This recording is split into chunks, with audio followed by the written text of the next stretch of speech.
Bien, miren, pensaba en compartir eh, la primera carta que Pablo le hizo, un pedacito en realidad, de la primera carta que Pablo le escribió a Timoteo, ¿sí? Se estima que Timoteo, cuando recibió su primera carta, o sea, cuando recibió la carta que le escribió Pablo, tenía entre 30 y 40 años.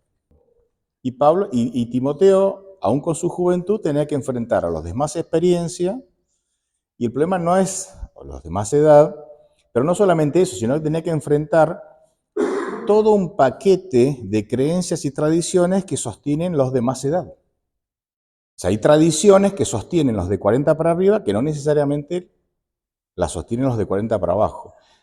Las creencias de la Biblia pueden ser la misma, pero las tradiciones, las costumbres y demás, no.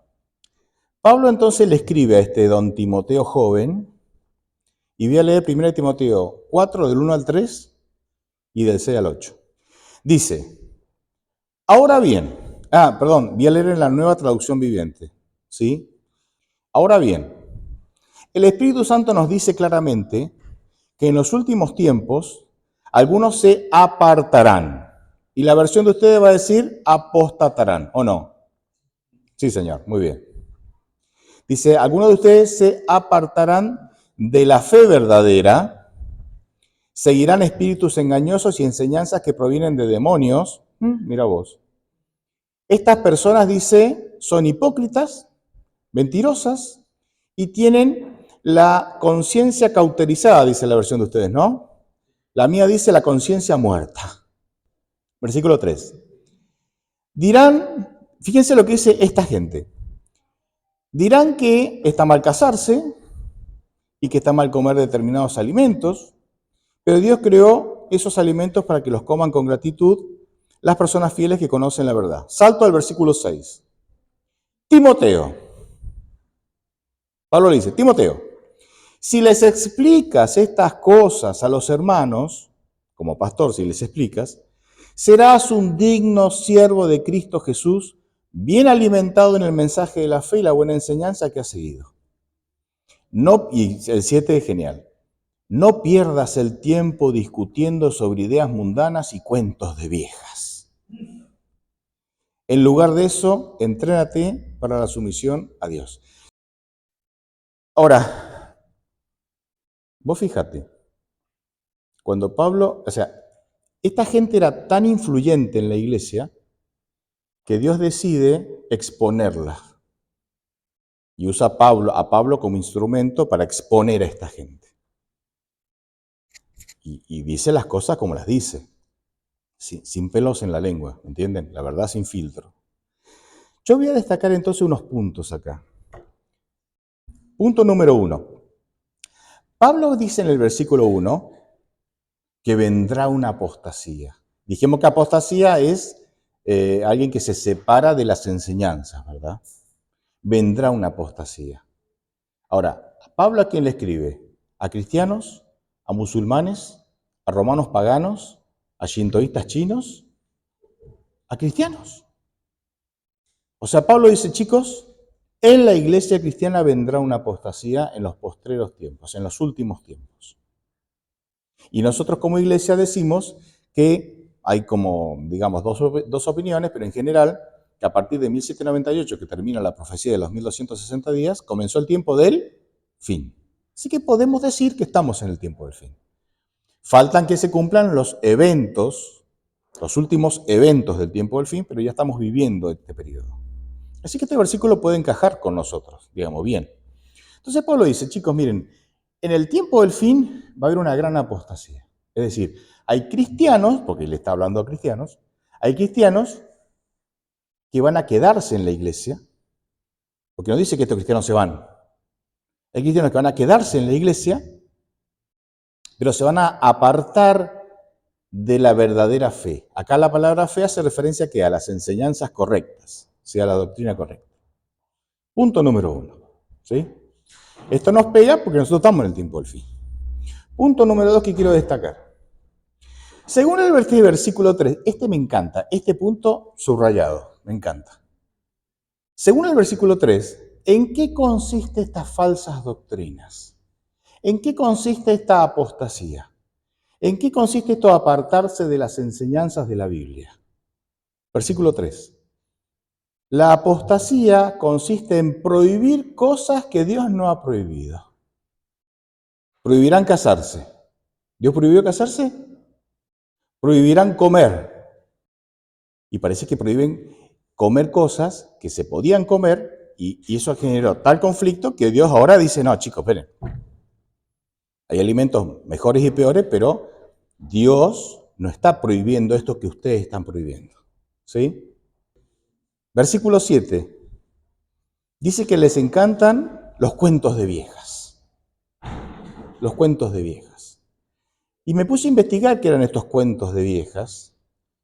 Y los estudiosos dicen que eran historias, tradiciones, enseñanzas que no tenían valor espiritual.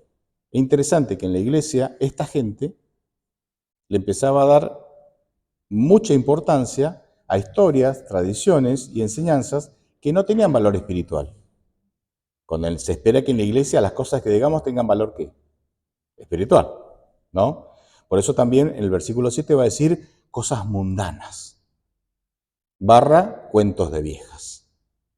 Cosas que no tienen valor espiritual, que no suman en mi relación con Dios, ¿sí?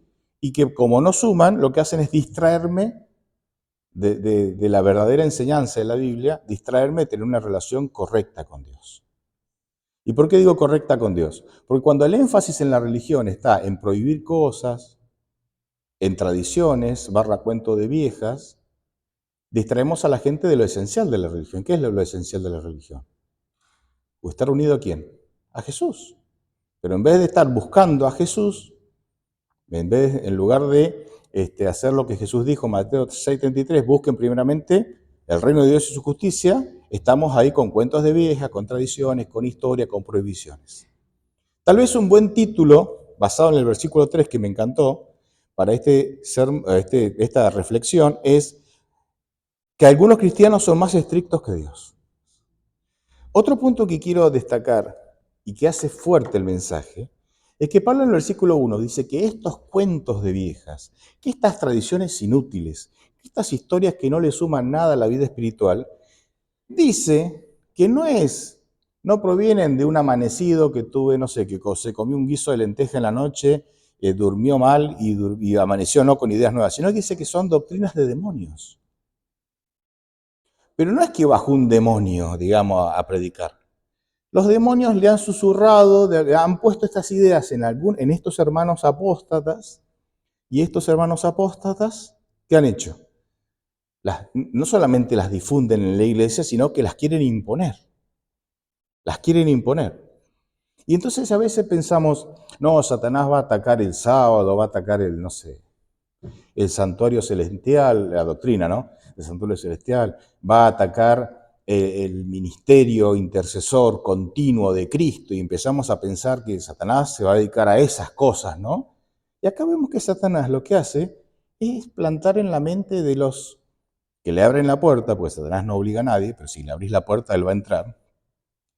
Satanás va a plantar en la mente de los que le abren la puerta de su mente a él, ¿qué cosa? Cuentos de viejas, ideas mundanas, ideas torcidas que no le suman a nadie. Claro, Satanás, él no necesita ir a la alta teología, irá a la alta teología con los doctores en teología, pero con el resto de los mortales, con nosotros, no necesita la alta teología. ¿Qué necesita? Plantar una idea estúpida en tu mente, pincelada con unos versículos bíblicos, pincelada con un toque de santidad, y vos caes, y yo como chorlito, ¿no? Ahí. No sé lo que es un chorlito, eso desde chico digo, caer como chorlito lo aprendí. Un pájaro, ¿no? Un pájaro, ¿no? Después me googlean chorlito, quiero ver, no conozco los chorlitos. Caemos como chorlitos ahí, y decimos, es así, es así. Y entramos a la iglesia y están todos detrás de estas cosas, y nos olvidamos de lo esencial. Otro punto que quiero destacar es que estos cristianos dicen que son hipócritas mentirosos, versículo 2, y que tienen, como dijimos recién, la conciencia muerta, es decir, que han perdido la capacidad de discernir entre el bien y el mal. ¿Qué es el hipócrita? El hipócrita es el que dice una cosa y hace otra. ¿No? Genial. No, no es genial, pero es genial digo que lo entendamos. ¿El mentiroso qué es? Bueno, no dice la verdad, gracias. ¿No? Y que encima tiene la conciencia muerta, no sabe discernir entre el bien y el mal. O sea que le da lo mismo una cosa que la otra. Hay otro pasaje en la Biblia que va a decir, a lo bueno le dicen malo y a lo malo le dicen bueno, ¿no?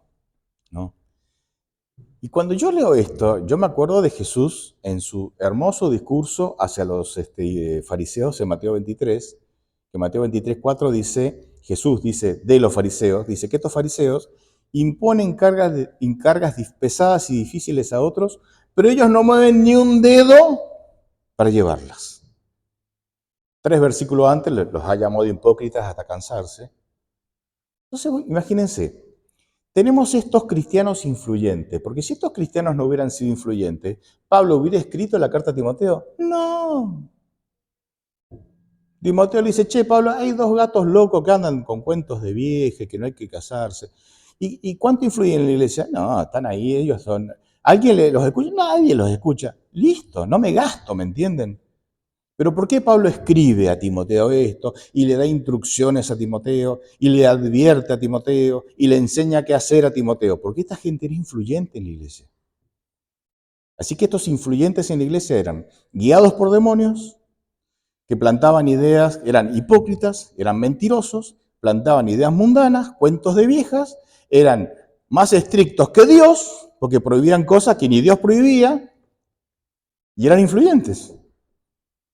Y estaban, de alguna manera, afectando gravemente la iglesia. Tanto estaban así, afectando gravemente la iglesia, que Dios decide que en la Biblia que Dios ha planificado de escribir para que nosotros la tengamos, tiene que figurar esto. ¿Y cuál es la mejor parte? Perdón. Y tiene que figurar esto, ¿saben por qué? Porque Dios quiere que identifiquemos a esta gente tóxica.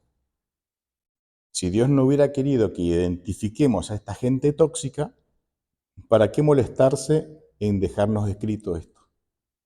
El versículo 7 dice lo que Timoteo tiene que hacer. Versículo 7 dice, no pierdas el tiempo discutiendo sobre ideas mundanas y cuentos de viejas. Dice, en lugar de eso, entrénate para la sumisión a Dios. No sé cómo, la tradicional dice, para la piedad, dice, ¿no?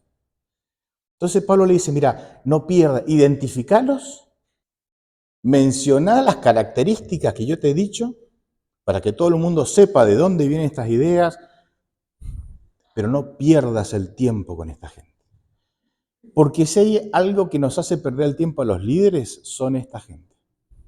Siempre va a haber zapallos como esto en la iglesia. Identificalos, entendé que sus doctrinas no son de Dios y no les des mayor importancia, porque nosotros no los vamos a convencer.